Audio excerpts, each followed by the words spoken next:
जी नमस्कार, मैं हूं शैलेंद्र सोलंकी। स्वागत करता हूं आपका आपके अपने YouTube channel learn with Shailendra में। तो लगातार हम लोग प्रैक्टिस कर रहे हैं। 10 प्रैक्टिस सेट हम लोग कंप्लीट कर चुके हैं। ये हमारा 11वां प्रैक्टिस सेट रहने वाला है। ईवीएस के भी हम लोग 7 प्रैक्टिस सेट कंप्लीट कर चुके हैं। तो आप लोग सीटेट पेपर फर्स्ट के लिए ईवीएस एंड मैथ्स के प्रैक्टिस सेट लेना चाहते हैं तो आप लोग 9808347403 आप इस नंबर पर मैसेज करके मैथ्स एंड ईवीएस की प्रैक्टिस सेट पेपर फर्स्ट के लिए एंड ईवीएस की नोट्स पेपर फर्स्ट के लिए आप लोग ले सकते हैं। वहीं बात करें हम लोग पेपर सेकंड की, तो पेपर सेकंड के लिए आप लोग एसएसटी के नोट्स मिल जाएंगे आपको, एंड एसएसटी एंड साइंस के प्रैक्टिस सेट भी आपको पेपर सेकंड के लिए यहाँ पर मिल जाएंगे। साइंस के नोट्स, एसएसटी के नोट्स एंड एसएसटी के प्रैक्टिस सेट आपको इस नंबर पर मैसेज करने के बाद मिल जाएंगे। तो चलिए शुरू कर लेते हैं अपना आज का वीडियो प्रैक्टिस सेट नंबर 11 के साथ। और वीडियो शुरू करने से पहले जो लोग चैनल पर नए हैं या जिन्होंने अभी तक चैनल को सब्सक्राइब नहीं किया है, आप लोग चैनल को सब्सक्राइब कर लीजिएगा, वीडियो को लाइक एंड शेयर कर दीजिएगा। क्वेश्चन नंबर 1 के साथ हम लोग शुरू करते हैं। क्वेश्चन नंबर 1 है हमारा, according to national curriculum framework, NCF से क्वेश्चन है। एक बात आप लोग याद रखिएगा, सीटेट के एग्जाम में लगभग 15 से 20 क्वेश्चन आपको एनसीएफ 2005 और एनईपी 2020 से देखने के लिए मिलेंगे। तो ये दो टॉपिक ऐसे हैं, इन दोनों टॉपिक्स को आपको बहुत अच्छे से करके जाना है। एनईपी 2020 एंड एनसीएफ 2005, इन दोनों को अच्छे से करके जाइएगा। तो क्वेश्चन नंबर 1 पर चलते हैं कि राष्ट्रीय पाठचर्या रूपरेखा 2005 के अनुसार एक प्राथमिक गणित कक्षा में निम्नलिखित में से कौन सी प्रक्रियाएं सबसे कम रूप से प्रासंगिक है। सबसे कम रूप से पूछा गया है, ठीक है ना। सबसे कम रूप से, तो पहला है सूत्रों को याद करना, दूसरा है पैटर्न प्रतिमानों का उपयोग करना, तीसरा है विजुअलाइजेशन या दृश्यीकरण, और चौथा है संबंध स्थापित और निरूपण। तो एक किसके लिए किया गया है आप लोग यह याद रखिएगा, प्राथमिक गणित कक्षा में, यानी प्राथमिक स्टूडेंट्स के लिए सबसे कम प्रासंगिक कौन सा होगा। तो एक चीज आप याद रखिएगा, कंठस्थ करना, रटना, याद करना, परिभाषा याद करना, सूत्रों को याद करना, ये नेगेटिव पॉइंट्स के अंतर्गत आते हैं। वहीं हम बात करें हम लोग अवसर प्रदान करना, मौका देना, इस टाइप के जो भी कीवर्ड्स हैं ये आपके पॉजिटिव कीवर्ड्स होते हैं। तो यहाँ पर सूत्रों को याद करने वाली बात है किसके लिए, प्राइमरी के स्टूडेंट्स के लिए हम लोग बात कर रहे हैं। तो सबसे कम प्रासंगिक जो हो जाएगा ये ऑप्शन नंबर ए आपके लिए यहाँ पर हो जाएगा। Option number A question number 1 के लिए राइट आंसर हमारा हो जाएगा। नेक्स्ट चलते हैं हम लोग क्वेश्चन नंबर 2 की तरफ। क्वेश्चन नंबर 2 है, विच of the following representation descending order arrangement of the numbers. Descending ascending से एक क्वेश्चन अक्सर आपका यहाँ पर बनता रहता है। मैंने क्वेश्चंस वही शामिल किए हैं जिस टाइप का क्वेश्चन आपका पेपर में आपसे पूछा जाता है। एक चीज याद रखिएगा, थोड़ा सा आप लोग एलिमिनेट करके चलेंगे ऑप्शंस को तो इजी हो जाता है राइट ऑप्शन आपके लिए चूज करना। तो देखिए यहाँ पर हम लोग अगर बात करें यहाँ पर ऑप्शंस की, तो ऑप्शन डी से स्टार्ट करते हैं। ऑप्शन डी में अगर आप लोग एक चीज नोटिस करें, डिसेंडिंग हमारा जो होता है डिसेंडिंग नंबर्स, या हम लोग कहें अवरोही क्रम, इसमें क्या होता है नंबर्स बड़े से छोटे की तरफ चलते हैं, यानी कि नंबर घटते हुए चलते हैं। पहले बड़ा होगा, फिर उससे छोटा होगा, फिर उससे भी छोटा होगा, सबसे लास्ट में जो होगा सबसे छोटा होगा। डी ऑप्शन देखें हम, यहाँ शुरुआत 2.02 से हो रही है और यहाँ पर हमारा 20.2 है। तो क्या ये घटते क्रम में हुए, नहीं हुए, तो ये ऑप्शन एलिमिनेट कर दिया हमने। ये ऑप्शन हमने क्या किया, एलिमिनेट किया। अब यहाँ पर देखिए, आप एक चीज नोटिस कीजिए, यहाँ पर 20.2 है, यहाँ पर 2.02 है, यहाँ तक ठीक है, यहाँ पर 2.022 है, यहाँ पर ठीक है। अब यहाँ देखिए, यहाँ 2.02 आ गया और जबकि यहाँ पर क्या है 2.02, तो इट मींस ये नंबर बड़ा है, जबकि हम लोग कर रहे हैं डिसेंडिंग ऑर्डर, डिक्रीज होना चाहिए था। ये ऑप्शन भी हमारा रिजेक्ट हो गया। ऑप्शन थर्ड की पर आते हैं। ऑप्शन थर्ड देखें, 20.2 बिल्कुल ठीक है, 2.02 बिल्कुल ठीक है, 2.02 बिल्कुल ठीक है, 2.022 ये यहाँ गड़बड़ हो गई, क्योंकि डेसिमल के बाद अगर मैं जीरो लगाऊंगा तो ये हो जाएगा 2.020 और यहाँ पर है 2.022, तो ये नंबर कैसा होना चाहिए था, छोटा होना चाहिए था, तो ये नंबर यहाँ पर बड़ा हो गया। इट मीन्स ये ऑप्शन भी हमारा रिजेक्ट हो गया। तो लास्ट ऑप्शन बचता है हमारे पास ऑप्शन नंबर ए। तो क्वेश्चन नंबर 2 के लिए ऑप्शन नंबर ए हमारा राइट आंसर हो जाएगा। चलिए क्वेश्चन नंबर 3 की तरफ चलते हैं। Question number 3 is the number of degrees in 4 and 2/3 right angles is how much more than 395। आपके 2 4 और 4 यानी कि 4 हो गया, 4 प्लस 2/3 किसका किसका बताना है हमें, राइट एंगल का, समकोण का। राइट एंगल आप जानते हो 90 डिग्री का होता है। तो इसको पहले निकाल लेते हैं, इसको हम लोग पहले सॉल्व कर लेते हैं। इसको जब हम सॉल्व करेंगे तो इसके नीचे 1 रखा, एलसीएम आपको यहाँ से 3 मिल जाएगा। 3 अगर एलसीएम मिला तो 1 का डिवाइड दिया 3 में 3 टाइम्स, और 3 से 4 में मल्टीप्लाई कर दिया, 3 4 12, प्लस की जगह पर प्लस आ गया। 3 का डिवाइड दिया 3 में 1 टाइम, 1 का 2 से मल्टीप्लाई किया तो 2 आ गया, मल्टीप्लाई बाई 90। तो यहाँ से जो आपको मिला, ये मिला 14/3 मल्टीप्लाई बाई 90, मल्टीप्लाई बाई 90। 3 से हमने 90 को 30 टाइम रिड्यूस किया, और 30 एंड हम लोग 14 का जब मल्टीप्लाई करेंगे तो ये हो जाएगा आपका 420। क्या हो गया, 420 आपका यहाँ पर आ गया। और ये पूछा गया है ये 395 से कितना ज्यादा है। तो 420 से हम लोग क्या किया देंगे, 420 से हम लोग 395 को सब्ट्रैक्ट कर लेंगे, आंसर आपको 25 मिल जाएगा। आंसर क्या मिलेगा, 25। It means option number D हमारा राइट आंसर बन जाएगा। क्वेश्चन 4 की तरफ चलते हैं। क्वेश्चन 4 हमें गिवन है identify the shape with the following properties. एक शेप की यहां पर प्रॉपर्टीज गिवन है और आपको ये बताना है इन प्रॉपर्टीज के बेस पर कौन सी हम लोग शेप के बारे में बात कर रहे हैं।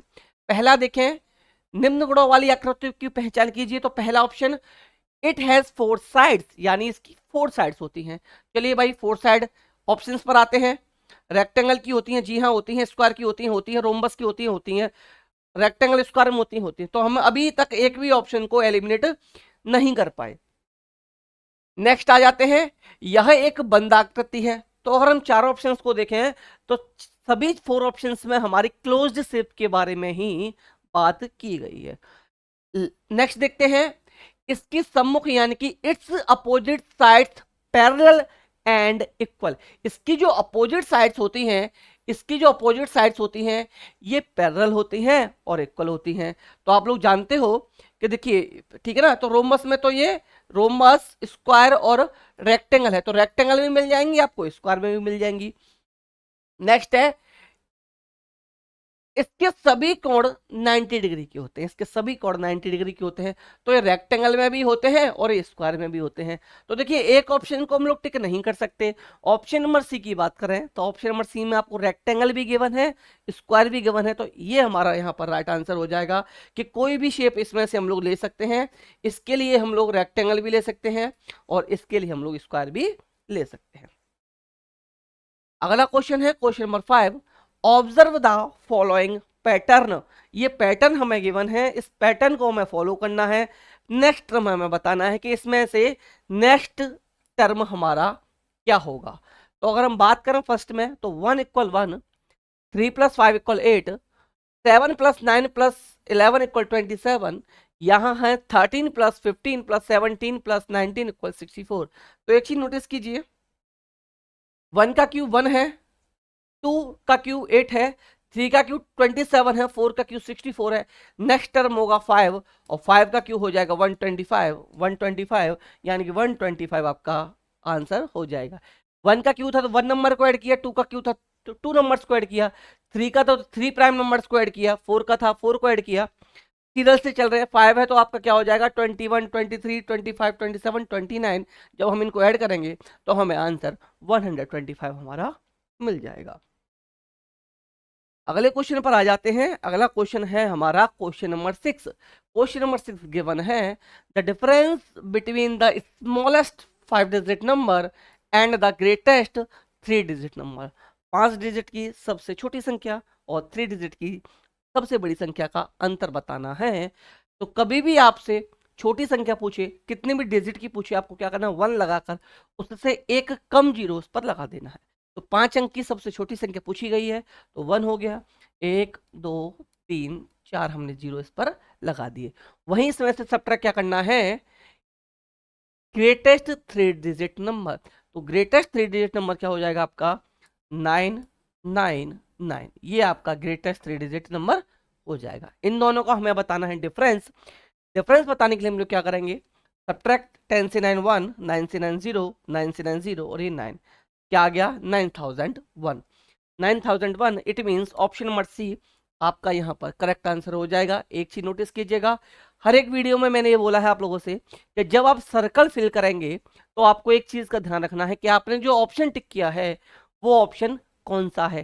सीरियल नहीं देखना, ऑप्शन देखना है। तो यहाँ पर अगर आप बात करो सीरियल से हम देखें तो सीरियल नंबर 2 बनता है, बट ये हमारा ऑप्शन नंबर सी राइट है। तो सर्कल में आपको ऑप्शन सी जो होगा वही फिल करना होगा। अब आ जाते हैं अब इसके अगले क्वेश्चन पर। अगला क्वेश्चन हमारा यहाँ पर गिवन है, क्वेश्चन नंबर नेक्स्ट है 7। 7 को देखते हैं। Rubina started her journey by car eight 1650 hours and finished at 24:15 hours on the same day. The time taken in completing the journey is, तो यहाँ देखिए देखिए आप एक चीज नोटिस की, या 24 है या 21 है, तो 24:15 कुछ नहीं होता। तो इसमें जो राइट आंसर होगा, इसमें आपका राइट आंसर जो बनेगा, ये राइट आंसर 21:15 जो है ये वाला राइट आंसर होगा। 24 वाला जो गिवन है ये रॉन्ग है। तो आपको काउंट टाइम करना है, ये 21:15 से आपको काउंट करना है। तो देखिए यहाँ पर वो अपनी जर्नी स्टार्ट करती है 1650 पर। तो जब भी हम रेलवे के क्वेश्चन सॉल्व करेंगे, ट्रेन के क्वेश्चन हम लोग सॉल्व करेंगे, याद रखिएगा ट्रेन का टाइम जो है वो 24 आवर्स तक चलता है। 24 आवर्स तक टाइम चलता है। एक चीज जो याद रखनी है, 12 से अगर ऊपर टाइम हो जाएगा, 12 से ऊपर यानी कि 13 हो, 14 हो, 15 हो, इवन 24 तक जितने भी बज रहे होंगे, ये आपका टाइम पीएम का टाइम होगा। ये आपका टाइम कब होगा, पीएम का आपका टाइम होगा। ये चीज याद रखिएगा। दूसरा एक और बात याद रखिएगा, इस टाइम को आप लोग निकालना है। मान लीजिए 13 बजे हैं, तो 24 से आप 13 सब्ट्रैक्ट कर दोगे, इट मीन्स आपका 11 बजा है। 14 को, सॉरी 12 से काउंट कीजिएगा। अगर 13 है तो 13 से 12 को सब्ट्रैक्ट कीजिएगा, इट मीन्स 1 बजा है। 15 बजा हुआ है तो 15 से 12 को सब्ट्रैक्ट कीजिएगा, यानी कि आपका 3 PM टाइम हो रहा है। इस तरीके से आपको टाइम को इसमें काउंट करना है। तो अब यहाँ देखिए आप लोग, यहाँ हम देखते हैं कि देखिए 16 बजकर यहाँ पर 50 मिनट है। इट मीन्स यहाँ पर जब मैं इसको 12 से कंपेयर करूंगा, 16 से 12 से कंपेयर होगा जब ये, तो 4 बजकर 50 PM हो जाएगा ये। और ये टाइम जो होगा ये 9 बजकर 15 PM हो जाएगा। तो उसने कितना टाइम लिया ये बताना है। तो आपको क्या करना है, 9:15 से सब्ट्रैक्ट कर देना है 450। 450 सब्ट्रैक्ट आपको कर देना है, आपको आंसर मिल जाएगा। अब एक चीज समझिए, 15 मिनट से हम लोग 50 को सब्ट्रैक्ट नहीं कर सकते। तो हम लोग यहाँ क्या करेंगे, हम लोग 9 से 60 मिनट्स यानी कि 1 आवर हम लोग उधार लेंगे, बोरो लेंगे। तो जो वैसे 100 बोरो होता है, लेकिन आप लोग याद रखिए टाइम का क्वेश्चन हम लोग सॉल्व कर रहे हैं। टाइम के क्वेश्चन में आपको क्या करना है, यहाँ 9 था तो 1 आवर लिया, इट मीन 60 मिनट हम लेंगे, और 15 हमारे पास ऑलरेडी थी, तो यहाँ पर 75 मिनट्स हो जाएंगी। और यहाँ पर टाइम जो होगा ये 8 बच जाएगा। तो 75 से 50 को हमने क्या किया, सब्ट्रैक्ट, इट मीन्स यहाँ पर 25 मिनट्स हो चुके हैं। और यहाँ था 8 से 4 को सब्ट्रैक्ट किया तो यहाँ पर 4 आ चुका है, यानी कि 4 आवर 25 मिनट आपका राइट आंसर बन जाएगा। क्या बन जाएगा, 4 आवर 25 मिनट आपका यहाँ पर राइट आंसर बन जाएगा। नेक्स्ट क्वेश्चन पर चलते हैं। नेक्स्ट क्वेश्चन है हमारा क्वेश्चन नंबर 8। बढ़ते हुए क्रम में भिन्नों के समूह का चयन कीजिए। Select the group of the fractions in and ascending order. Ascending order आपको यहाँ पर बताना है कि इनका असेंडिंग ऑर्डर क्या बनेगा। तो एक चीज समझिए, याद देखिए यहाँ पर 1 2 3, 1/2, 1/3 और 1/4, ये 4 नंबर गिवन, 3 नंबर गिवन है। तो एक चीज समझिए, या तो 1/2 से स्टार्ट हो रहा होगा, 1/4 पर एंड होगा, या 1/4 से स्टार्ट होगा, 1/2 पर एंड होगा। ये दोनों ऑप्शन सही हो सकते हैं, बाकी के रिजेक्ट होंगे। तो 1/3 से स्टार्ट ऑप्शन रॉन्ग, 1/4 से स्टार्ट है, 2 पर खत्म है, सही हो सकता है। 2 पर स्टार्ट है, 3 पर खत्म है, ऑप्शन यही रिजेक्ट हो गया। 2 से स्टार्ट है, 4 पर खत्म हो सकता है। ये हमारा दोनों ऑप्शंस में हम लोग फंस चुके हैं। अब हमें कुछ नहीं करना, दोनों ऑप्शंस पे चलिए। 2 का डिवाइड 1 में देंगे 0.5 मिलेगा, 4 का डिवाइड 1 में देंगे 0.25 मिलेगा। तो देखिए असेंडिंग ऑर्डर में पूछ रहा था, यानी स्मॉलेस्ट टू लार्जेस्ट की तरफ चलना है, तो स्मॉलेस्ट क्या हो जाएगा 1/4। 1/4 से नंबर स्टार्ट हो रहा होगा, वही हमारा आंसर होगा। तो 1/4 से कौन सा स्टार्ट है, देखिए ये 1/2 कहाँ लास्ट में जाएगा, तो ये यानी ऑप्शन नंबर बी हमारा यहाँ पर राइट आंसर बन जाएगा। Next question, question number 9। Question number 9 है हमारा, किसी विद्यालय में 320 स्टूडेंट्स हैं, 320 विद्यार्थी हैं, जिनमें से 1/4 लड़कियां हैं और शेष लड़के हैं। यानी 320 में अगर हम बात करें तो 1/4 गर्ल्स हैं, बाकी के लड़के हैं। लड़कों के 2/3 खिलाड़ी हैं, तो लड़के जो हैं उनमें से 2/3 जो हैं वो प्लेयर्स हैं, जो खिलाड़ी नहीं है उन लड़कों की संख्या आपसे पूछी गई है। इजी सा क्वेश्चन है, लैंग्वेज में उसने फंसाने की कोशिश की है, बट हम लोग फंसने वाले नहीं हैं, बहुत ही आसानी से हम लोग इस क्वेश्चन को सॉल्व करने वाले हैं। देखिए टोटल स्टूडेंट्स 320, इनमें से 1/4 लड़कियां हैं, तो गर्ल्स निकाल लेते हैं। तो गर्ल्स हो जाएंगी 1/4, इट मीन्स 4 से इसको काटेंगे हम लोग, तो 80 गर्ल्स आ गई। गर्ल्स हमारे पास कितनी आ जाएंगी 80। तो गर्ल्स 80 हैं, तो बॉयज कितने बचेंगे, देखिए बॉयज कितने आ जाएंगे यहाँ से, बॉयज इक्वल क्या हो जाएंगे, बॉयज हो गए हमारे 320 माइनस 80 इक्वल 240। 240 हमारे पास बॉयज की संख्या आ चुकी। अब इन 240 में क्या है, 2/3 प्लेयर्स हैं, प्लेयर्स कितने हैं 2/3, तो देखिए प्लेयर्स कितने हो जाएंगे 2/3 हो जाएंगे, तो 2/3 किसके 240 के, टोटल स्टूडेंट्स के 2/3 हैं यहाँ पर बॉयज। तो 3 से इसको मैं रिड्यूस कर सकता हूँ 8 टाइम, और 0 किया गया 0, तो 8 टू 16 यानी कि 160 जो है ये प्लेयर्स हैं। 160 क्या है हमारे प्लेयर्स, और हमसे क्या पूछा गया है कि प्लेयर्स नहीं है उनकी संख्या हमें बतानी है। तो टोटल बॉयज 240, प्लेयर्स कितने हैं 160, सब्ट्रैक्ट किया कितना मिला 80, तो 80 बॉयज ऐसे हैं जो प्लेयर्स नहीं है, ये पूछा गया था नहीं है। It means option number A हमारा यहाँ पर राइट आंसर हो जाएगा। कैसे किया, पहले टोटल स्टूडेंट्स थे, उन टोटल स्टूडेंट्स में से हम लोगों ने गर्ल्स फाइंड की 1/4, 80 गर्ल्स हमें मिल चुकी हैं, 240 बॉयज बचे, उन 240 का 2/3 जो है वो प्लेयर्स हैं, तो प्लेयर्स की संख्या आ गई 160, और जो प्लेयर्स नहीं है तो टोटल से हमने प्लेयर्स को माइनस कर दिया, यहाँ पर जो बॉयज प्लेयर्स नहीं है उनकी संख्या हमें यहाँ पर मिल चुकी है। अब आ जाते हैं अपने अगले क्वेश्चन पर। अगला क्वेश्चन हमारा यहाँ पर गिवन है, अगला क्वेश्चन हमारा यहाँ पर गिवन है question number 10। Question number 10 given है कि which one of the following groups have all 3 dimensional shapes. 3 dimensional shape किस किस ग्रुप में सभी 3 डायमेंशनल शेप हैं, तो याद रखिएगा शेप्स आपकी 2D टाइप यानी 2 डायमेंशनल एंड 3 डायमेंशनल आपकी शेप्स होती हैं।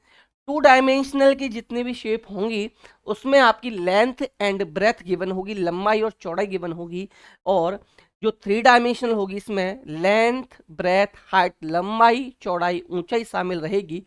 2D शेप्स की अगर हम एग्जांपल्स की बात करें, 2D शेप्स के एग्जांपल की बात करें तो ट्राइंगल यानी कि त्रिभुज, आयत यानी कि रेक्टेंगल एंड स्क्वायर, ये सभी जो एग्जांपल हो जाएंगे ये सभी एग्जांपल 2D शेप्स के हो जाएंगे। वहीं बात करें हम लोग 3D शेप्स की, तो 3D शेप्स यानी कि लेंथ ब्रेथ हाइट जिसमें होगी वो आपकी 3D शेप्स के अंतर्गत आएंगे, जैसे क्यूब हो गया, क्यूबोर्ड हो गया, स्फेयर हो गया, सिलेंडर हो गया, कौन हो गया, ये सभी 3D शेप्स के अंतर्गत आ जाते हैं। तो यहाँ पर हमसे आंसर पूछा गया है कि 3D शेप्स किस एक एग्जाम जो गिवन है उसमें सभी की सभी 3D शेप्स हैं। तो देखिए त्रिभुज इसमें आ गया, ट्राइंगल, ट्राइंगल 2D शेप्स के अंतर्गत आता है इसलिए रॉन्ग हो गया। सर्कल, सर्कल आपका 3D शेप्स के अंतर्गत नहीं आता इसलिए ये ऑप्शन में आपका रॉन्ग हो गया। सर्कल यहाँ भी है, सेमी सर्कल है, जब सर्कल नहीं आता तो सेमी सर्कल भी कहाँ से आ जाएगा, तो ये ऑप्शन भी रॉन्ग हो गया। नेक्स्ट ऑप्शन बचता है ऑप्शन नंबर ए। यहाँ देखें क्यूब, जी हाँ बिल्कुल क्यूब 3D शेप्स के अंतर्गत आता है, क्यूबोर्ड भी आता है, स्फेयर भी आता है एंड सिलेंडर भी आता है। तो इस तरीके से हमारा ऑप्शन जो सही हो जाएगा क्वेश्चन 10 के लिए, ये ऑप्शन नंबर ए हमारा यहाँ पर राइट आंसर बन जाएगा। नेक्स्ट क्वेश्चन देखते हैं, और नेक्स्ट क्वेश्चन देखने से पहले अगर आप लोग इस प्रैक्टिस सेट का, या अब तक जितने प्रैक्टिस सेट मैथ सब्जेक्ट के हो चुके हैं, या आप लोग ईवीएस के प्रैक्टिस सेट और ईवीएस के नोट्स भी चाहते हैं, तो इस नंबर पर मैसेज करके आप सभी प्रैक्टिस सेट एंड नोट्स ले सकते हैं। इसके अलावा आप जूनियर के लिए यानी कि पेपर 2 के लिए एसएसटी और साइंस की प्रैक्टिस सेट और एसएसटी और साइंस के नोट्स भी आप लोग इस नंबर पर मैसेज करके ले सकते हैं। तो जो लोग चैनल पर नए हैं या जिन्होंने अभी तक सब्सक्राइब नहीं किया है, आप लोग चैनल को सब्सक्राइब कर लीजिएगा, वीडियो को लाइक एंड शेयर कर दीजिएगा। नेक्स्ट आ जाते हैं हम लोग क्वेश्चन नंबर 11 पर। क्वेश्चन नंबर 11 गिवन है the side of A square is 5 centimetre. एक स्क्वायर है, उसकी साइड 5 सेंटीमीटर है। How many time will the new area become if all sides of the square is doubled. एक त्रिभुज एक वर्ग गिवन है जिसकी एक भुजा जो है वो 5 सेंटीमीटर गिवन है, तो इसका क्षेत्रफल कितने गुना बढ़ जाएगा अगर हम इसकी साइड को यानी कि भुजा को दुगुना करते हैं।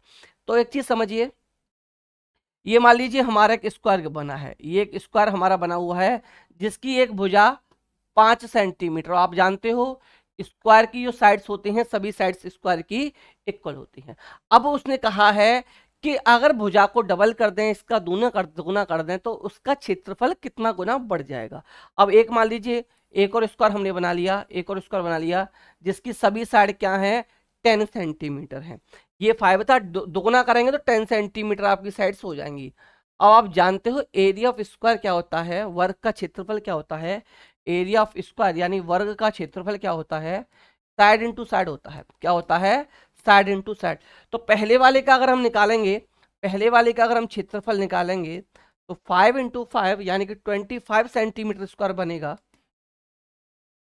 वहीं दूसरे का अगर हम निकालेंगे तो दूसरे का क्या बन जाएगा 10 इंटू 10 यानी कि 100 सेंटीमीटर स्क्वायर बनेगा। तो कंपेयर जब हम करेंगे तो 25 से 100 कितना गुना है, कितना टाइम्स ज्यादा है, तो बात करें ये 4 टाइम्स ज्यादा है। कितना, 4 टाइम्स ज्यादा है। तो यानी कि option number A question number 11 के लिए आपका राइट आंसर बन जाएगा। क्वेश्चन नंबर ए 11 का राइट आंसर ए, 4 टाइम्स आपका आंसर बन जाएगा। Next question, question number 12। Question number 12 given है what is the sum of the smallest common multiple and the biggest common factor of 60, 72 and 84। ये question repeated question है। इस question को already मैं आप लोग को कंप्लीट करा चुका हूं कई बार में, शायद 1 या 2 बार मैं इस क्वेश्चन को आपको करा चुका हूं। तो आप लोग इसको खुद सॉल्व करने की कोशिश कीजिएगा। अगर आपसे नहीं बनता तो नेक्स्ट वीडियो में मैं आपको इस क्वेश्चन का सॉल्यूशन करा दूंगा। इसका आंसर आपको कमेंट में बताना है कि आपका इन 4 ऑप्शंस में से आपका जो आंसर आया है वो ऑप्शन नंबर ABCD तो लिखिएगा ही, इसके साथ में ये भी डालिएगा कि 1272250253 एंड 2544 इनमें से आपका जो राइट आंसर है वो क्या आया है। अगले क्वेश्चन की तरफ चलते हैं, question number 13। Question number 13 given है how many pieces of wire length 3/4 metre each can be cut from a roll of wire measuring 11 whole 1/4 metres.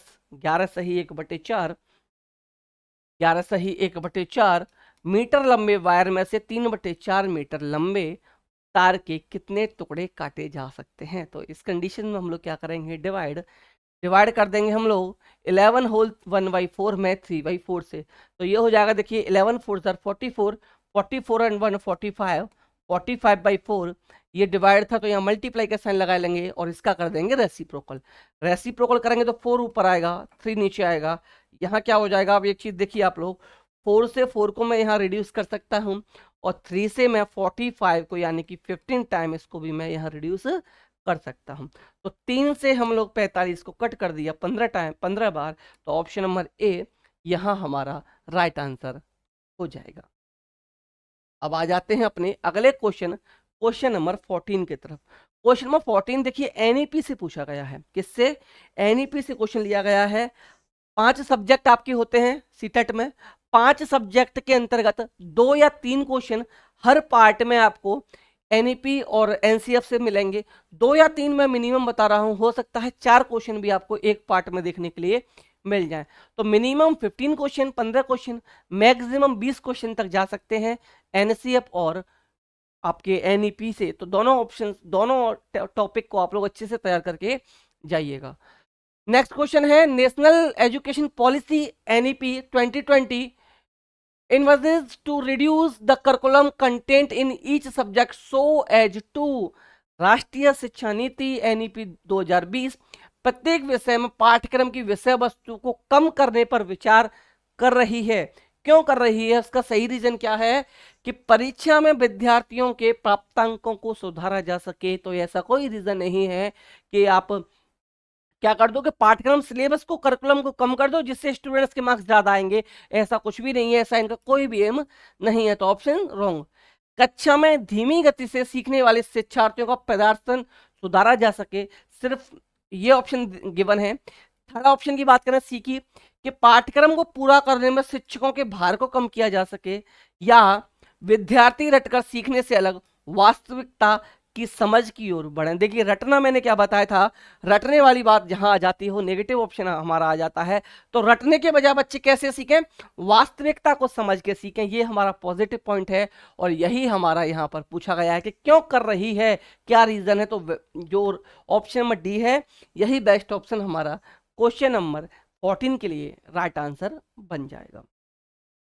अगले क्वेश्चन की तरफ चलते हैं। अगला क्वेश्चन है हमारा क्वेश्चन नंबर 15।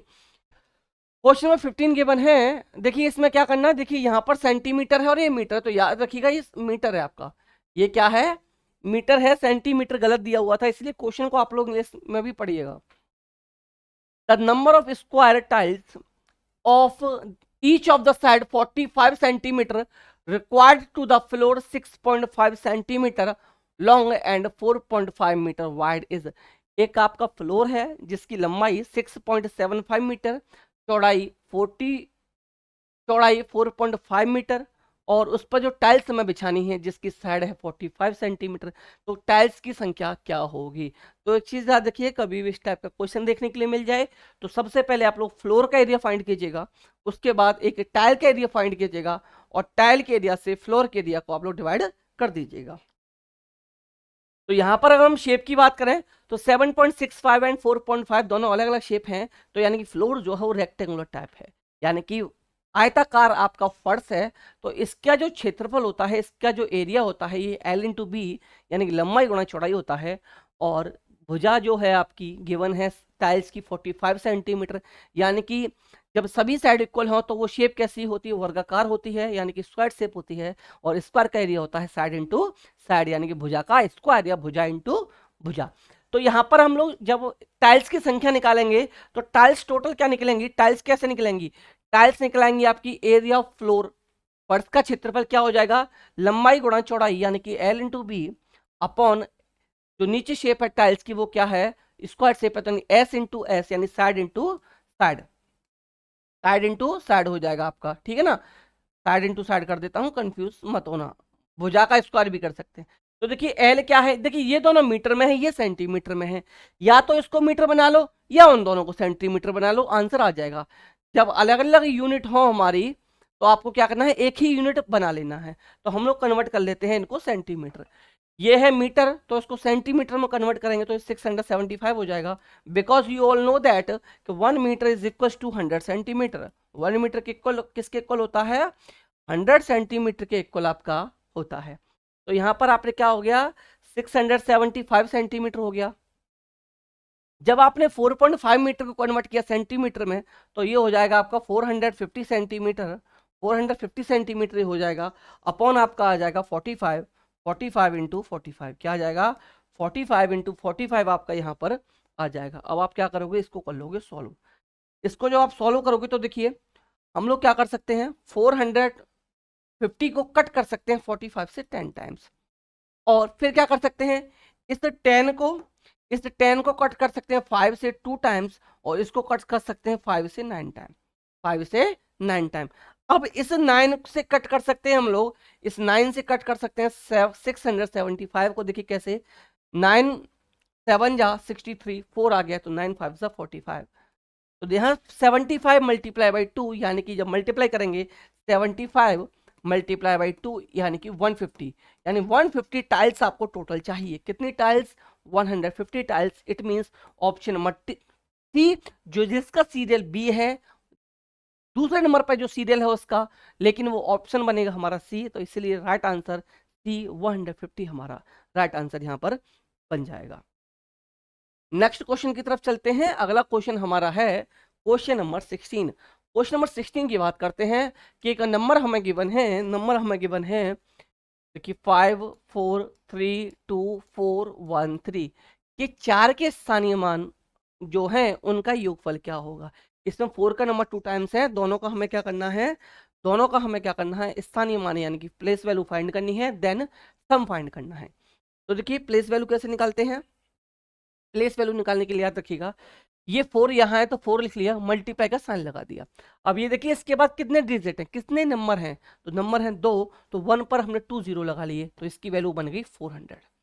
इसकी वैल्यू क्या बनी 400। अब आ जाइए इस पर, 4 लिख लिया, मल्टीप्लाई 1 लगा लिया, कितने डिजिट इसके बाद हैं 1 2 3 4 5, तो 1 पर 5 0 लगा लिए, 1 2 3 4 5 इक्वल 1 2 3 4 5, सबको कर दीजिए प्लस।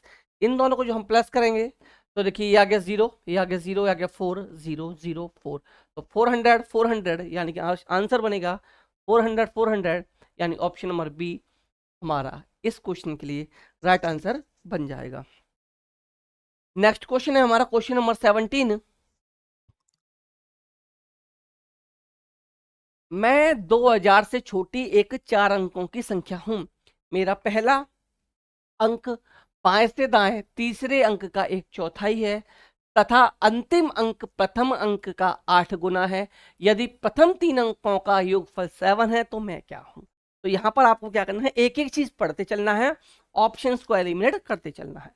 तो सबसे पहले संख्या जो है ये 2000 से छोटी है, 2000 से छोटी है, तो देखिए ये छोटी है, ये भी छोटी है, ये भी छोटी है, बट इसकी बात करें ये हमारी बड़ी है, तो इस ऑप्शन को एलिमिनेट कर दिया।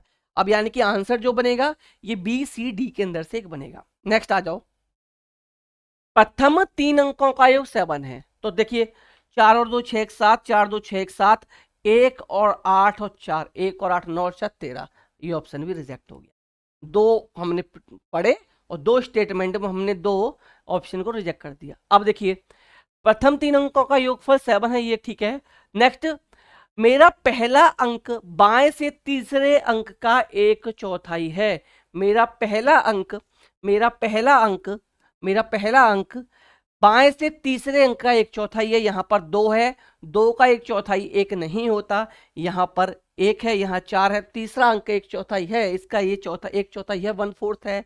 It means option number D आपका राइट आंसर बन जाएगा। ऑप्शन नंबर डी आपका क्वेश्चन नंबर 17 के लिए राइट आंसर बन जाएगा। जो क्वेश्चन में कंडीशन गिवन हो उसी कंडीशन को आप लोग ऑप्शंस पे अप्लाई करते चलिएगा, आपका राइट आंसर निकल कर आ जाएगा। नेक्स्ट आ जाते हैं अपने अगले क्वेश्चन पर। अगला क्वेश्चन हमें गिवन है दो संख्याएं जो 11:17 के अनुपात में है, एलसीएम 4675 गिवन है। तो ये संख्या क्रमशः हैं, इन संख्या हमारी कौन सी हैं, क्रमशः क्या है ये बताना है। दो संख्याओं का रेशियो भी गिवन है। तो मैंने आपको एक फॉर्मूला पढ़ाया था, एक फॉर्मूला मैंने आपको क्या पढ़ाया था कि first number into second number equal होता है एलसीएम इंटू एचसीएफ के, इक्वल होता है एलसीएम इंटू एचसीएफ के लिए। तो यहां पर मैं कॉमन रेशियो मान लेता हूं, माना मैं कॉमन रेशियो क्या है, लेट कॉमन रेशियो मान लेते हैं, कॉमन रेशियो में एक्स मान लेता हूं। कॉमन रेशियो क्या मान लिया, एक्स मान लिया। तो एक्स जब हमने कॉमन रेशियो मान लिया तो ये क्या हो जाएगा, पहली संख्या हमारी 11x बनेगी और दूसरी संख्या हमारी 17x बनेगी। तो जब हम इसके फैक्टर करेंगे तो 11 इंटू एक्स करेंगे, इसके फैक्टर्स करेंगे तो 17 इंटू एक्स करेंगे। अब यहां से अगर हमसे बात की जाएगी एचसीएफ की, तो आप जानते हो एचसीएफ क्या है, दोनों में कॉमन क्या है, एक्स है। यहां से हमारा एचसीएफ क्या बनेगा, हमें एचसीएफ एक्स मिल चुका है। एलसीएम हमें ऑलरेडी गिवन है 4675। अब दो संख्या हमें मिल चुकी हैं क्योंकि हमने x कॉमन नंबर माना था, तो दो संख्या भी हमें मिल चुकी हैं 11x इंटू 17x। इस कंडीशन को सॉल्व कर देंगे, आंसर हमें मिल जाएगा। देखिए कैसे करेंगे, इस एक x से मैंने एक x को काट दिया, इस एक x से मैंने एक x को काट दिया। यहां बचता है 11 इंटू 17, यहां बचता है 11x इंटू 17 इक्वल बचता है 4675। अब एक चीज देखिए, यहां पर क्या हो रहा है इनका मल्टीप्लाई। तो ट्रांसपोज करते समय मैं आप लोगों को कई बार बता चुका हूं कि जब हम ट्रांसपोज करते हैं तो प्लस का माइनस बन जाता है, माइनस का प्लस हो जाता है, मल्टीप्लीकेशन का डिवाइड हो जाता है और डिवाइड का मल्टीप्लाई हो जाता है। तो यहाँ हो रहा है मल्टीप्लाई, तो यहाँ मल्टीप्लाई है, तो हम जब इनको ट्रांसपोज करेंगे तो क्या हो जाएगा, डिवाइड। तो ये बन जाएगा एक्स इक्वल 4675 अपॉन 11 इंटू 17, ये आपका यहाँ पर बन जाएगा। तो अब आपको क्या कर देना है, इसको आपको कर लेना है सॉल्व, आपको मिल जाएगी एक्स की वैल्यू। हम लोग करेंगे इसको सॉल्व। तो सॉल्व करने के लिए क्या करेंगे, पहले हम इसको 11 से सॉल्व काटने की कोशिश करते हैं।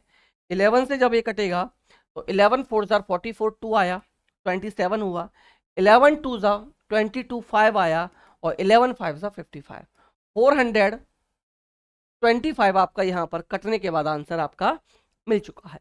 अब 17 से इसको काट के देख लेते हैं। देखिए 17 से इसको काटेंगे तो 17 2 जार 34, 8 आ गया, 17 5 जार 85। तो आंसर क्या मिला, एक्स की वैल्यू जो आई ये आ गई आपकी 25।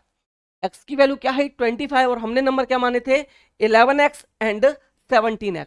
तो देखिए 11x यानी कि 11 इंटू 25, दूसरा है 17x यानी कि 17 इंटू 25।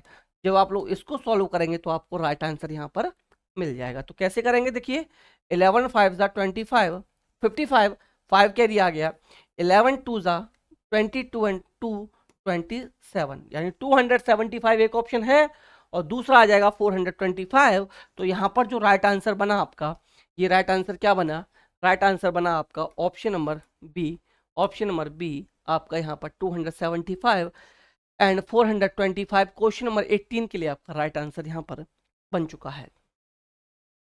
अगले क्वेश्चन की तरफ चलिए। अगला क्वेश्चन है, प्रेक्षण गिवन है 32 41 54 35 26 23 28 33 38 एंड 40 के एवरेज और परसर, परसर बोला जाता है रेंज को, औसत बोला जाता है एवरेज को।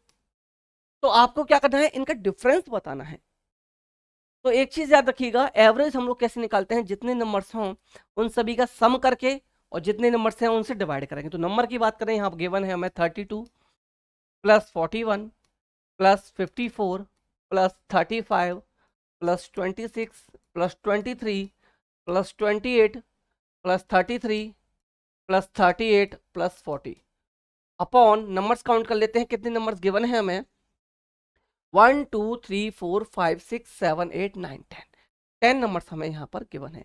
अब निकाल लेते हैं हम इस सबका पूरे का सम करेंगे 2 एंड 1 4, ये 2 1 3 3 4 7 7 5 12 12 6 18 18 3 21 एंड 8 29 29 एंड 3 32 32 एंड 8 40, यानी 4 आपको कैरी मिला। 4 and 3 7 4 11 11 5 16 16 3 19 19 to 21 22 23 25 28 and 28 and 3 आपका 31 31 and 4 35, ये बन गया 350 बाई 10, इट मीन्स 35। 35 आ चुका है इसका एवरेज। एवरेज क्या आ चुका है, एवरेज 35 आ चुका है। अब आपसे यहाँ पर परसर यानी परसर फाइंड करना है, यानी कि रेंज फाइंड करनी है। तो रेंज कैसे निकालते हैं, रेंज निकालते हैं हाईएस्ट डाटा, रेंज निकालते हैं highest data minus lowest data. तो हाईएस्ट डाटा क्या है, हाईएस्ट माइनस लोएस्ट। तो देखिए हाईएस्ट डाटा क्या है, हाईएस्ट डाटा की बात करें तो 54 है, 54।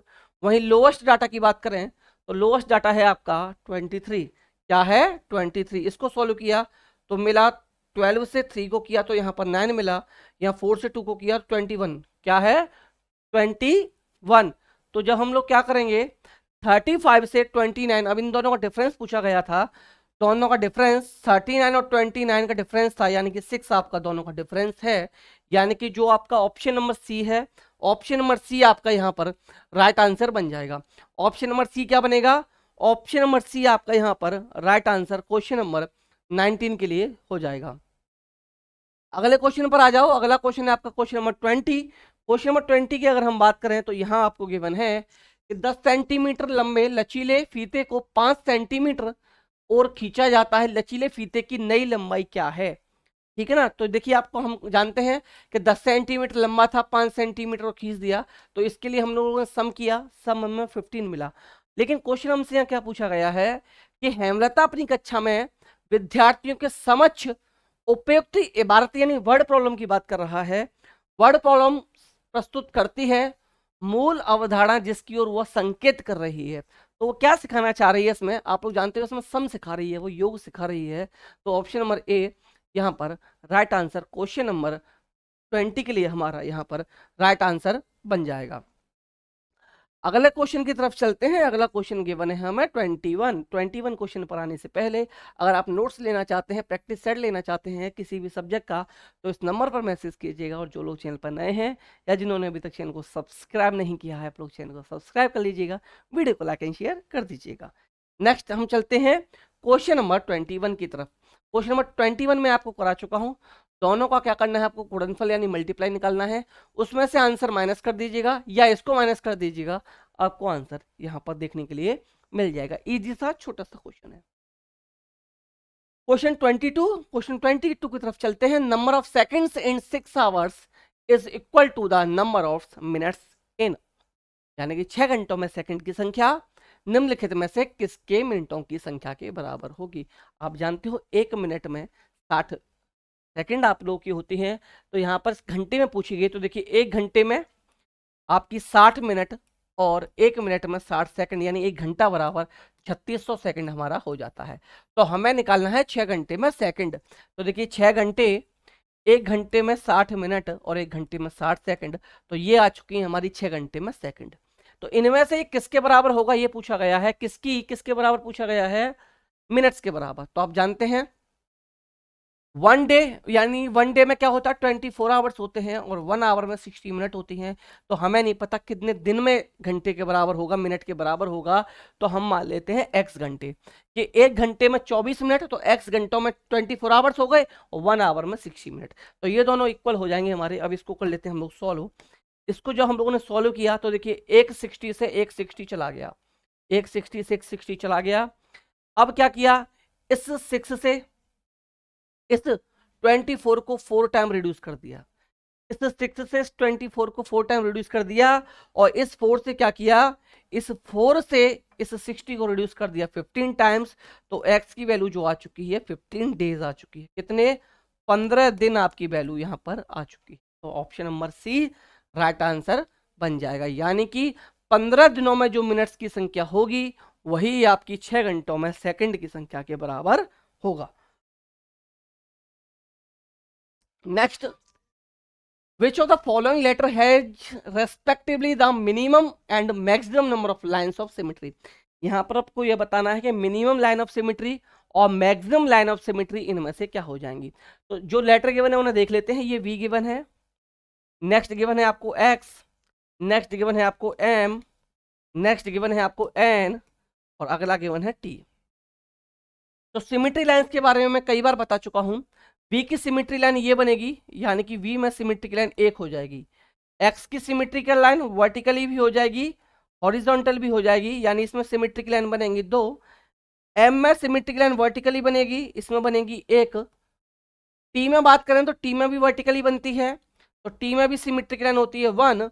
वहीं बात करें N में, तो N में कोई भी सिमेट्रिक लाइन हमारी नहीं होती, तो इसमें सिमेट्रिक लाइन बनी हमारी 0। यहाँ पूछा गया है कि रेस्पेक्टिवली मिनिमम एंड मैक्सिमम, तो मिनिमम आपने देखा n के अंदर है और मैक्सिमम x के अंदर है, तो पहले मिनिमम वाला ऑप्शन आएगा, बाद में मैक्सिमम वाला। तो n एंड x हमारा राइट आंसर बनेगा। तो n एंड x का सीरियल देखना है, n एंड x हमारा ऑप्शन नंबर ए में है, इसलिए हमारा right answer option number A बन जाएगा। अगले क्वेश्चन पर आ जाइए। अगला क्वेश्चन है 24 क्वेश्चन है कि 16 लीटर धारता वाली एक बाल्टी को पूर्ण रूप से दूध से भरी हुई है। एक 16 लीटर दूध की बाल्टी है, वो दूध से भरी हुई है, पूरी भरी हुई है 16 लीटर। बाल्टी के इस दूध को छोटे बर्तनों में भरा जाना है। बाल्टी में भरे समस्त दूध को एक मग द्वारा 40 बार में पूर्णतः भरकर छोटे बर्तनों में स्थानांतरित किया जाता है। मग की धारता क्या है। यहाँ देखिए सभी वैल्यू हमें ml में गिवन है, तो ऑप्शन देख के हमें करना है। आप जानते हो कि 1 लीटर इक्वल 1000 ml होता है, 1 लीटर इक्वल 1000 ml होता है, तो 16 लीटर में आपका क्या बनेगा, 16,000 ml मिल्क बन जाएगा। सॉरी ये ml था, 1 लीटर इज इक्वल 1000 ml, तो 16 लीटर में क्या बनेगा, 60,000 ml मिल्क बन जाएगा। और इस 16,000 ml मिल्क को 40 टाइम्स में मग के द्वारा छोटे बर्तनों में डाला जाता है, तो छोटे बर्तन की कैपेसिटी वॉल्यूम क्या होगा। तो 1600 अपॉन 40 हम लोग कर देंगे। जब हम इसको सॉल्व करेंगे तो 0 से 0 जाएगा, 4 से 16 4 टाइम जाएगा, तो यह आ जाएगा 400। तो आंसर जो आएगा ये आपका क्या आएगा, 400 ml, यानी कि ऑप्शन नंबर बी, जिसका सीरियल 3 नंबर है, जिसका सीरियल 3 नंबर है, ऑप्शन बी सही है। तो सीरियल को ध्यान रखना है और आपको ए बी सी डी देखना है किस नंबर पर है। बी भले ही तीसरे नंबर पर है, बट आपको जो सर्कल फिल करना है बी वाला, यानी कि सेकंड नंबर वाला फिल करना है। अगले क्वेश्चन पर आ जाइए, क्वेश्चन नंबर 25। क्वेश्चन नंबर 25 पढ़ाने से पहले मैं कई बार इस क्वेश्चन को पढ़ा चुका हूं और मैं कह रहा हूं 100% मुझे बिलीव है कि इसमें से एक क्वेश्चन आएगा ही आएगा। ये वेन हिले से रिलेटेड है। वेन हिले से क्वेश्चन आप लोगों का पूछा जाता है और वेन हिले के बारे में हम लोग यहाँ पर पढ़ लेते हैं। 100% एक क्वेश्चन पूछा जाएगा। ये पहले जो 3 स्टेज हैं, इनमें से ही आपका एक क्वेश्चन 100% आप लोगों से पीआरटी के एग्जाम में पूछने के लिए मिल जाएगा। तो देखिए वेन हिले ने क्या किया था, चिंतन अधिगम के स्तर दिए थे और चिंतन अधिगम के इन्होंने 5 स्तर दिए हैं। लेवल कितने दिए हैं, 5 लेवल दिए हैं। बट इसमें क्या था, एक चीज याद रखिएगा, इसमें जो उनके लेवल शुरू होते हैं, ये लेवल 1 से ना शुरू होकर के वेन हिले के जो लेवल हैं वो वेन हिले के लेवल 0 से शुरू होते हैं। वेन हिले के लेवल जो है वो 0 से शुरू होते हैं। तो पहला लेवल जो है उनका लेवल नंबर 0, जिसको नाम दिया गया है, ये विजुअलाइजेशन यानी कि चाक्षुषीकरण है। इसमें बच्चा क्या करता है, इसमें बच्चा सिर्फ वस्तुओं की आकृति को देखकर उसके आकार का वर्गीकरण कर सकता है। जैसे उसे बॉल दिखा दी, या हम कहें जिसको, उसे हमने एक समोसा दिखा दिया तो वो कह देगा ये ट्रायंगल है। उसे हमने बोर्ड दिखा दिया तो वो बता देगा ये रेक्टेंगल है, ठीक है ना। दूसरा है लेवल 1, और लेवल 1 एनालिसिस यानी कि विश्लेषण है। इसमें वो क्या कर सकता है, वस्तुओं की आकृति के आधार पर उसमें अंतर कर सकता है। जैसे वो स्क्वायर और रेक्टेंगल में अंतर बता सकता है। वो कह सकता है कि रेक्टेंगल में उसके आमने सामने की भुजाएं बराबर होती हैं, वहीं स्क्वायर की बात करेगा तो कह देगा कि इसकी सभी भुजाएं बराबर होती हैं। ये एनालिसिस यानी कि विश्लेषण के अंतर्गत आपका आ जाएगा। वहीं बात करते हैं इसके ऑप्शन नंबर 3 यानी कि लेवल 3, यानी कि जो इसका स्तर है वो तीसरा, लेकिन इसको नाम दिया है हमने लेवल 2। इसमें है इनफॉर्मल डिडक्शन यानी कि अनौपचारिक। इसमें बच्चा आकृति के बीच संबंध बनाना शुरू कर देता है। उन दोनों आकृति के बीच में, आकृति के बीच में क्या करता है, रिलेशन बनाना स्टार्ट कर देता है। लेवल 4 की बात करें, लेवल 3 की बात करेंगे, वैसे हो जाएगा। जो दिया हुआ है वो रूल नंबर 4 है इनका, अनौपचारिक। क्या है, औपचारिक। अनौपचारिक 3 था, औपचारिक 4 है। इसमें बच्चा आकृति के फॉर्मूले ढूंढने लग जाता है। इसमें क्या है, फॉर्मूला ढूंढना वो स्टार्ट कर देता है। और लास्ट 5 है इनका, लेवल 4 जो है ये है दृढ़ता। इसमें बच्चा अपने ज्यामितीय चिंतन के आधार पर वस्तु बना लेता है। अतः सुश्री एस्टा द्वारा जो आंसर था वो मिल जाएगा आपको। आपको क्या करना है, इसको पढ़ के जाना है। 100% एक क्वेश्चन यहाँ से बनने वाला है। और उनमें भी आपको लेवल 1 एंड लेवल 2 जो है, यानी कि लेवल 0 एंड लेवल 1, इन दोनों को खास करके पढ़ के जाना है। क्वेश्चन आपका इन दोनों से ही पूछ लेगा। हो सकता है लेवल 2 यानी कि ऑप्शन 3 तक भी वो चला जाए। ऑप्शन 4 एंड 5 आपसे नहीं पूछेगा, बिल्कुल भी नहीं पूछेगा। नेक्स्ट है आपका छोटा सा question, which of the following two fractions are equivalent. इनमें से दोनों भिन्न कौन सी बराबर हैं। तो देखिए सॉल्व करके देखते हैं। 1/4 2/4 इक्वल नहीं है, दिख रहा है। 2/3 1/3 इक्वल नहीं है। 5/3 2/3 इक्वल नहीं है।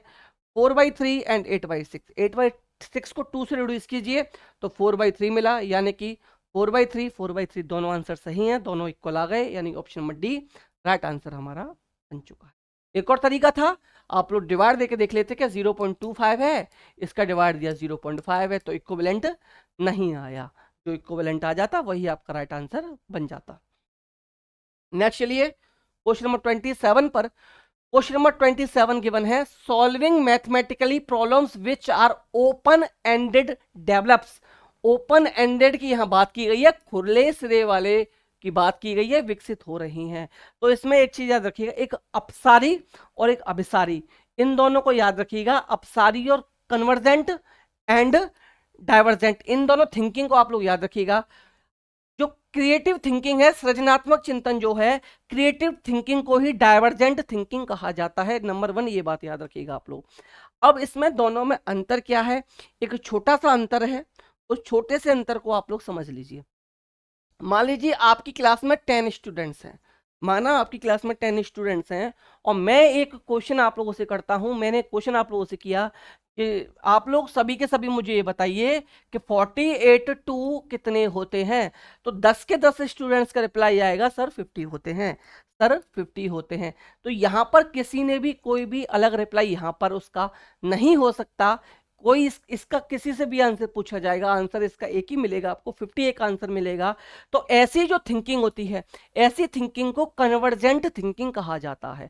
यानी 10 लोगों से क्वेश्चन किया गया और उन 10 लोगों ने उस क्वेश्चन का सेम आंसर दिया, ऐसी थिंकिंग कन्वर्जेंट थिंकिंग के अंदर आ जाएगी। बट अगर मैं यही क्वेश्चन को घुमा दूं, अगर मैं क्वेश्चन को यहाँ घुमा दूं और 10 स्टूडेंट से मैं क्वेश्चन करूं कि मुझे कोई भी आप 2 नंबर ऐसे बता दीजिए जिनका सम 50 है, कोई भी 2 नंबर आप मुझे ऐसे बताइए जिनका सम 50 है, तो वो 10 स्टूडेंट सभी अपने अपने अकॉर्डिंग 2 नंबर्स बताने लग जाएंगे। कोई 20 + 30 करेगा, कोई 25 + 25 करेगा, कोई 40 + 10 करेगा। तो इस टाइप की जो थिंकिंग होती है, इस टाइप की थिंकिंग को हम लोग डाइवर्जेंट थिंकिंग कहते हैं, क्रिएटिव थिंकिंग कहते हैं, क्रिएटिव थिंकिंग कहते हैं। जैसे कि ताज़ा एग्जाम्पल हम ले लें, ताज़ा एग्जाम्पल ले लें, कल के ही मैच की बात कर लेते हैं, हम लोग इंडिया पाकिस्तान के मैच की बात कर लेते हैं। मैं 10 लोगों से क्वेश्चन पूछूं कि कल की इंडिया के मैच जीतने का रीजन क्या रहा, तो आप में से सभी लोग अलग अलग तरीके बताने लगे, अलग अलग तरीके से अपने रिप्लाई देंगे। कोई कहेगा सर ऋषभ पंत कोई बैटिंग अच्छे से नहीं कर पाया, ऋषभ पंत ने चलिए 42 रन बनाए इसलिए उनका स्कोर 119 रहा, ऋषभ पंत ने मैच जिताया। वहीं अगर हम बात करें, वहीं बात करें तो कोई क्या कहेगा सर बुमराह ने अच्छी गेंदबाजी की थी, बुमराह की वजह से मैच जीते। कोई कहेगा सर अर्शदीप लास्ट ओवर अच्छा नहीं डालता तो मैच हार जाते। तो देखिए सभी के रिप्लाई यहाँ पर अलग अलग मिले। तो इस टाइप की thinking creative thinking and divergent thinking होती है। तो ऑप्शन जो बी बनेगा इसका जो राइट आंसर रहेगा, ये right answer option number B and right answer option number C, दोनों ही ऑप्शन इसके यहाँ पर राइट आंसर बनेंगे। अपसारी चिंतन अभिसारी चिंतन से 1 से 2 क्वेश्चन 3 क्वेश्चन भी आपके एग्जाम में पूछे जा सकते हैं। नेक्स्ट आ जाइए आप लोग क्वेश्चन नंबर 28 पर। क्वेश्चन नंबर 28 पर हम लोग आ जाते हैं। क्वेश्चन नंबर 28 है हमारा, किसी स्कूल के 25 स्टूडेंट्स के रक्त समूह नीचे दिए गए हैं, आपको ए तथा ए बी वाले विद्यार्थियों की संख्या का अंतर क्या होगा। तो पहले हम ए वाले निकाल लेते हैं, पहले निकाल लेते हैं ए वाले निकाल लेते हैं, फिर निकाल लेंगे ए बी वाले, दोनों की संख्या का अंतर बता देंगे। ठीक है ना। तो ए वाले काउंट करते हैं 1 2 3 4 5 6 7 8 8 हो गए ए वाले, और ए बी वाले हैं 1 2 3 4 4 हैं। तो दोनों का डिफरेंस क्या आ जाएगा, 4 आ जाएगा, यानी option number D right answer बन जाएगा। इजी सा हमारा ये क्वेश्चन था। नेक्स्ट क्वेश्चन 29, क्वेश्चन नंबर 29 है, यदि एक बालिका 1/4 इज ग्रेटर देन 1/3 लिखती है तो उसकी उस त्रुटि को सुधारने के लिए एक अध्यापिका को क्या करना चाहिए। यदि एक गर्ल 1/4 को बड़ा बताती है 1/3 से लिखते समय, तो उसकी गलती को एक टीचर उसकी कैसे सुधार सकती है। प्राकृतिक संख्याओं की तुलना करके सिखाना, देखिए नेचुरल नंबर्स की कंपेयर करके सिखाएगी कि 1 2 3, तो यहां से भिन्न वाले फ्रैक्शन वाले नंबर का कोई रिलेशन नहीं बनता, इसलिए ऑप्शन नंबर डी यहां हो जाता है कैंसल, डी हो जाता है रॉन्ग। नेक्स्ट एलसीएम निकालना सिखाएगी, या भिन्न की परिभाषा देनी चाहिए, या एक आकृति में 1/4 एंड 1/3 दर्शाने के लिए बालिका को कहना चाहिए। तो option number A question number 29 के लिए राइट आंसर हमारा बन जाएगा। नेक्स्ट है आपका क्वेश्चन नंबर 30। क्वेश्चन नंबर 30 हमें गिवन है कि निम्नलिखित में से कौन सा गणितीय भाषा का गुण नहीं है। गणितीय भाषा का गुण नहीं है सटीकता। जी हाँ, सटीकता तो बिल्कुल गुण है, सटीकता तो गुण होगा। मैं बोलूँ 5 × 5 = 25, जब हम 25 नहीं लिखेंगे इसमें सटीकता नहीं आएगी, तो ये तो गुण है। संक्षिप्तीकरण भी गुण है, प्रतीकात्मकता भी गुण है, अस्पष्टता इसका गुण नहीं है, अस्पष्टता मैथ का गुण नहीं है, क्योंकि मैंने एक संख्या यहाँ लिख दी 25 और यहाँ लिख दिया 5। मैं कहूँ आप इसको सॉल्व कीजिए, आप कहोगे सर हम इसको सॉल्व कैसे करें, आपने ये तो बताया ही नहीं कि हमें इसमें डिवाइड करना है या मल्टीप्लाई करना है, ऐड करना है या सबट्रैक्ट करना है। तो अस्पष्टता मैथ का गुण नहीं होगा, इसलिए नहीं ऑप्शन पूछा गया था। इसलिए हमारा राइट आंसर जो बनेगा ऑप्शन नंबर डी हमारा यहाँ पर राइट आंसर बन जाएगा। इस तरीके से प्रैक्टिस सेट नंबर 11 भी हमारा यहाँ हो जाता है कंप्लीट। आई होप ये प्रैक्टिस सेट, ये सेशन, ये वीडियो आप लोगों को पसंद आएगा।